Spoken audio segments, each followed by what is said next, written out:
Dalam video ini saya akan menceritakan kembali bagaimana Pancasila lahir sebagai dasar negara Indonesia dan apa pelajaran yang bisa kita ambil dari proses panjang tersebut sebagai generasi muda.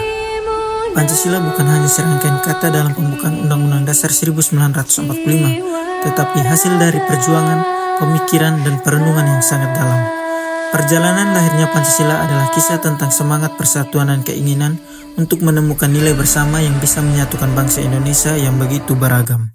Kisah lahirnya Pancasila tidak dimulai di Jakarta, tetapi di kota Ende, Nusa Tenggara Timur. Di kota kecil yang tenang di pesisir selatan Pulau Flores inilah Insinyur Soekarno diasingkan oleh pemerintahan Belanda antara tahun 1934 hingga 1938. Selama masa pengasingannya, Soekarno banyak merenungkan tentang masa depan bangsa Indonesia.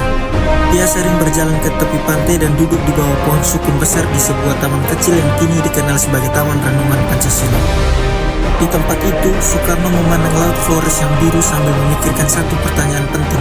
Bagaimana cara menyatukan bangsa Indonesia yang berbeda-beda suku, agama, dan adat menjadi satu kesatuan yang kuat. Dari perenungan itulah benih-benih gagasan tentang dasar negara mulai tumbuh.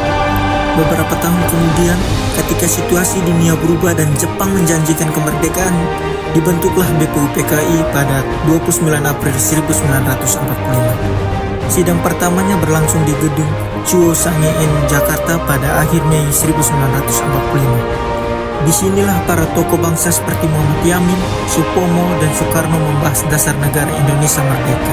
Pada 1 Juni 1945, Soekarno berdiri dan menyampaikan pidato yang bersejarah.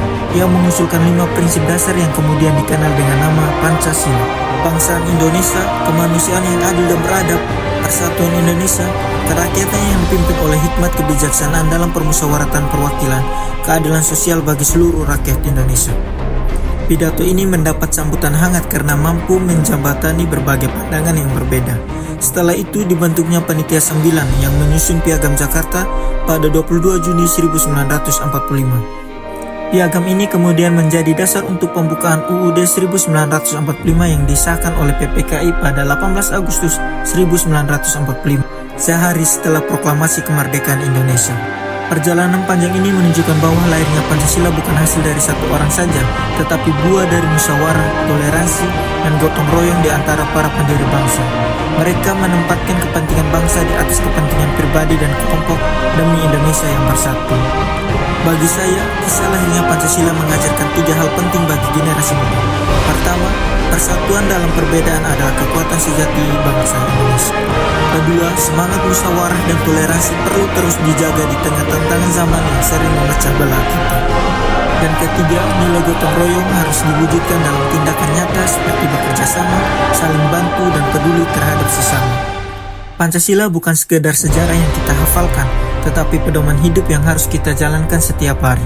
Dari perenungan Soekarno di bawah pohon sukun di Ende hingga pengesahan Pancasila di Jakarta, semua mengingatkan kita bahwa cinta tanah air dimulai dari pikiran, diwujudkan dalam tindakan, dan dijaga dengan persatuan.